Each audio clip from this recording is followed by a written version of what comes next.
Hi friends, welcome back to my channel. आज मैं आपके साथ ब्लैक एंड वाइट का नेक्स्ट पार्ट शेयर करने वाली हूँ। लास्ट पार्ट में हमने देखा था वांगजी रोप लेकर बाथ लेने के लिए चला गया था। वो लगभग आधे घंटे बाद बाहर आया। उसने पहली बार वाइट कलर के अलावा कुछ और ट्राई किया था। जब वो खुद को मिरर में देखता है उस टाइम पर वो सुपर हॉट लग रहा था। तब वो पाउट बनाते हुए कहता है, वैसे मेरी वाइफ का टेस्ट उतना बुरा भी नहीं है। तभी वहाँ पर वहिंग को ढूंढते हुए वेन्निंग आ गया। वेन्निंग अभी भी पहले की तरह शर्मीला था। वो स्ट्रेंजर से ज़्यादा बात नहीं करता था। वांगजी को देखकर वो पोलाइटली उसे बो करता है। उसकी नजरें झुकी हुई थी। जब पहली बार वो मिले थे वांगजी उसके साथ बहुत रूड था। तभी वेन्निंग धीरे से कहता है, हांगुनजुन, अब आपका घाव कैसा है? वांगजी ने भी पोलाइटली आंसर दिया। वेन्निंग ने नोट किया एंड वहाँ से जाने लगा। तभी वांगजी उससे पूछता है, क्या तुम्हें कुछ काम था? वेन्निंग धीरे से कहता है, दरअसल मास्टर 3 दिन से ईलिंग नहीं लौटे हैं, जिस वजह से सिस्टर उनके लिए परेशान हो गई है। वेन्निंग की बात सुनकर वांगजी की खुशी गायब हो गई थी। उसे पता था कि वहिंग की अब अपनी एक अलग दुनिया है। अब वो सिर्फ उसका हस्बैंड नहीं है। वो उसके साथ यहाँ सिर्फ इसलिए है क्योंकि वांगजी उसकी वजह से हर्ट हुआ है। जैसे ही वो ठीक हो जाएगा वहिंग उसे दोबारा छोड़कर ईलिंग लौट जाएगा। वांगजी वहिंग की मैरिड लाइफ के बारे में नहीं जानना चाहता था क्योंकि उसे पता था ये बात उसे बहुत हर्ट करेगी। पर वो खुद को नहीं रोक पाया। उसने आखिरकार वेन्निंग से पूछ ही लिया, क्या वेनकिंग प्रेग्नेंट है? वांगजी इस सवाल का आंसर जानता था, पर न जाने क्यों वो इस बात पर यकीन नहीं करना चाहता था। वांगजी के सवाल से वेन्निंग शाय फील कर रहा था। उसने ब्लश करते हुए नोट किया। अब वो कहता है, मेरी बहन और मास्टर एक दूसरे से बहुत प्यार करते हैं।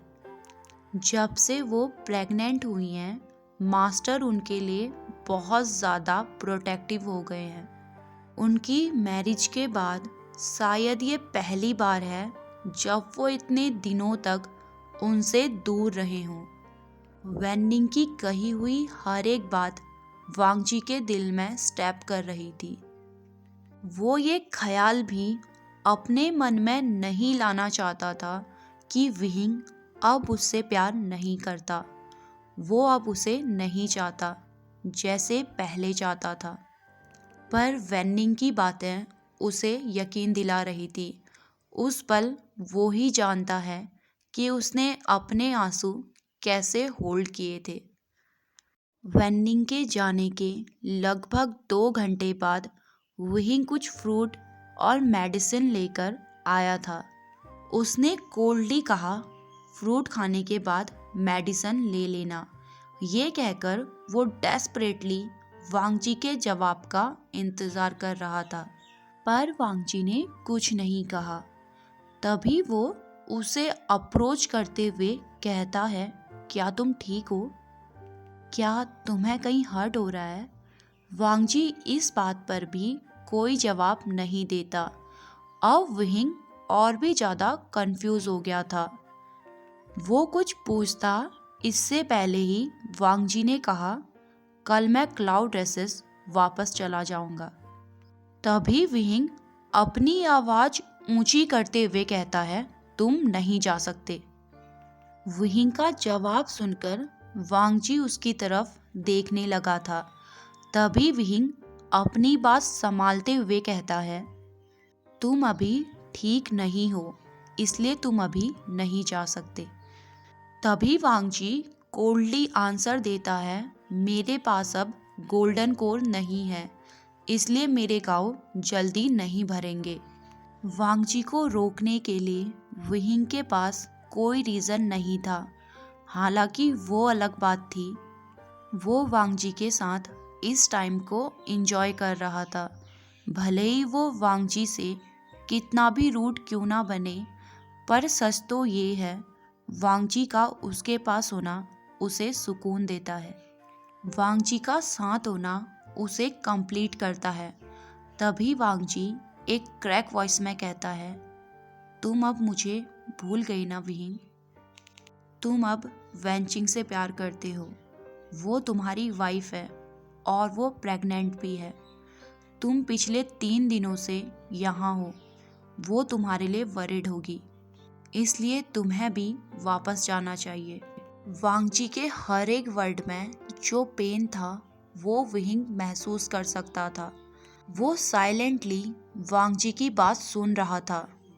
अब वो कुछ कहने के लिए अपना मुंह खोलता, इससे पहले ही उसकी नज़र गोल्डन बटरफ्लाई पर पड़ी, जो कॉरिडोर से अंदर की ओर आ रही थी। बटरफ्लाई को देखकर विहिंग समझ गया था कि वैनकिंग आसपास है। वैन्स हमेशा इंट्रोगेशन के लिए गोल्डन बटरफ्लाई का इस्तेमाल करते हैं, स्पेशली वैनकिंग। जब उसने वांगजी की तरफ देखा, वो हेल्पलेसली उसको देख रहा था। विहिंग ने वांगजी को देखकर एक बिटरी स्माइल करी और कहा, गुड, ये अच्छी बात है कि तुम अब समझ गए हो। मैं पहले की तरह अब ब्लाइंड विहिंग नहीं हूँ, जो क्लाउड रेसेस में एक लॉस्ट पपी की तरह तुम्हारे पीछे घूमा करता था। अब वो एक डार्क ऑरे के साथ कहता है, मैं ईलिंग पैट्रियार्क हूँ, जिससे पूरी दुनिया डरती है, और बेहतर होगा तुम ये बात अपनी दिमाग में बैठा लो। इतना कहकर विहिंग वहाँ से चला गया। दूसरी तरफ वांगजी था, जो विहिंग की बात सुनकर एक स्टोन की तरह वहाँ पर बैठा हुआ था, बिना किसी एक्सप्रेशन के। उसने तुरंत ही लेंस रोब पहन लिए। वो जानता था यहाँ से जाने के बाद विहिंग से अब उसकी मुलाकात सिर्फ बैटल फील्ड में ही होगी।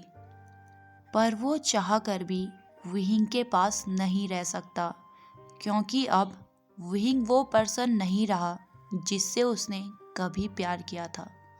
विहिंग फार्म हाउस से इतनी जल्दी में निकला था कि वो बैनर लगाना भूल गया था, जिससे वांगजी आसानी से फार्म हाउस के बाहर आ गया।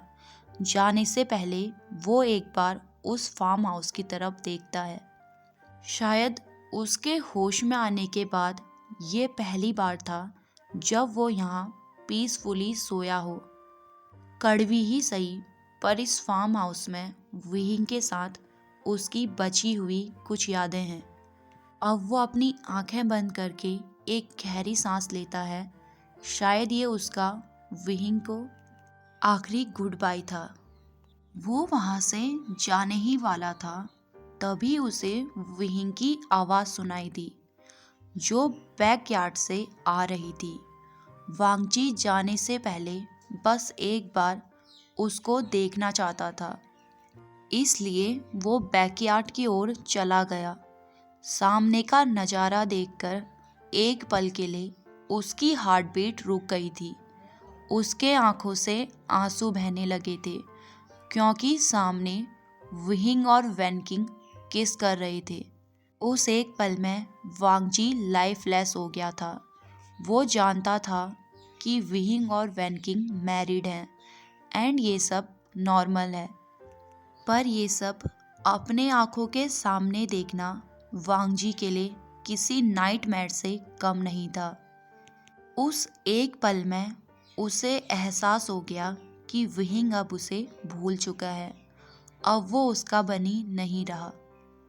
उस दिन के बाद विहिंग और वांगजी नहीं मिले थे।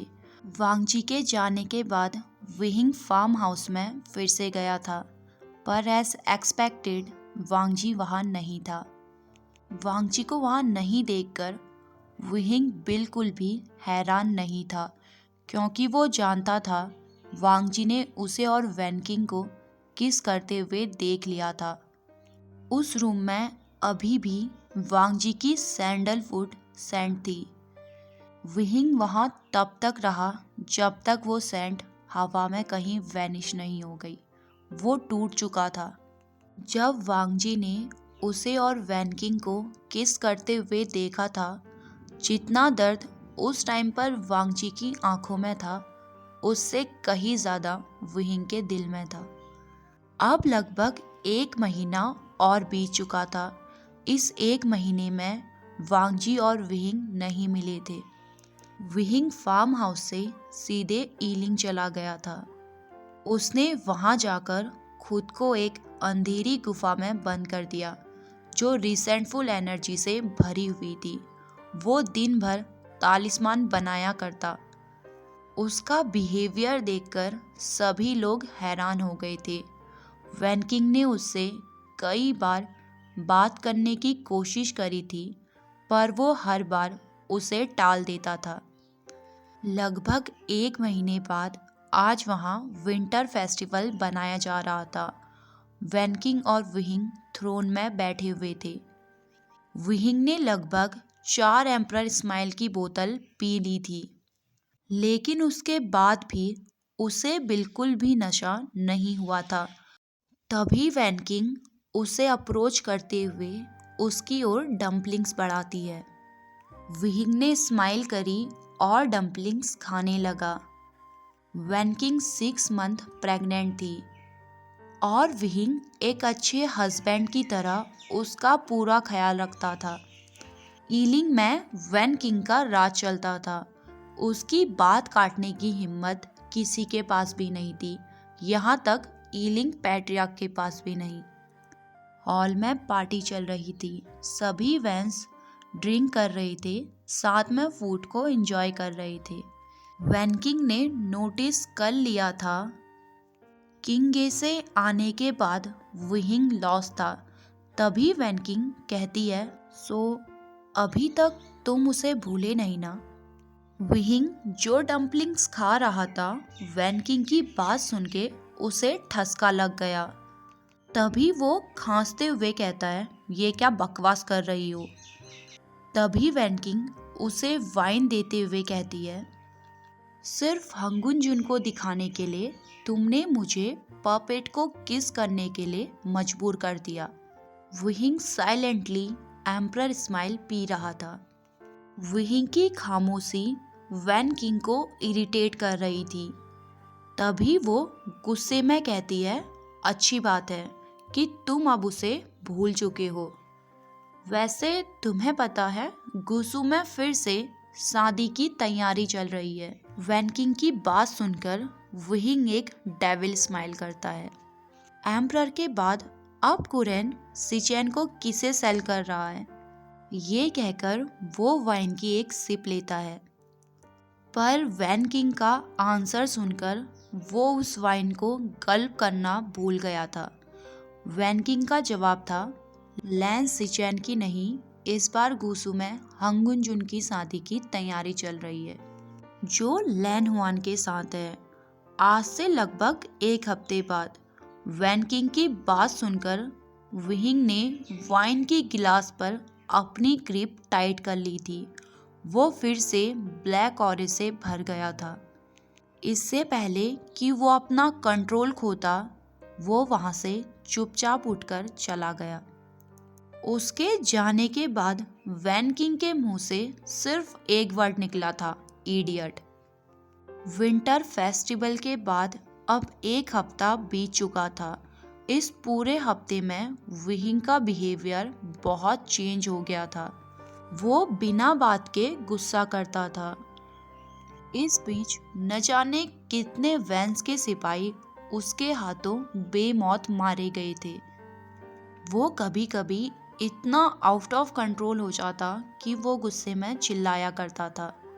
वहीं दूसरी तरफ सेकंड मास्टर लैन की शादी की तैयारियां चल रही थी। जब वांगजी फार्म हाउस से क्लाउड रेसेस लौटा था, लैन कुलिन ने उसे कह दिया था कि हुआन से उसकी मैरिज फिक्स कर दी गई है। वांगजी ने बिना कुछ कहे ही नोट कर लिया था। आज उसकी मैरिज थी। कुछ लैंड डिसिपल्स उसे रेडी कर रहे थे। पूरे क्लाउड रेसेस को सजाया गया था। दूसरी तरफ लैन हुआन था, जो एल्डर के सामने वांगजी के साथ वॉल्स लेने के लिए बेसब्री से उसका इंतज़ार कर रहा था। ओके गाइस, आज के लिए बस इतना ही। मिलते हैं हमारी नेक्स्ट वीडियो में। तब तक के लिए खुश रहिए, मुस्कुराते रहिए। Tata bye bye.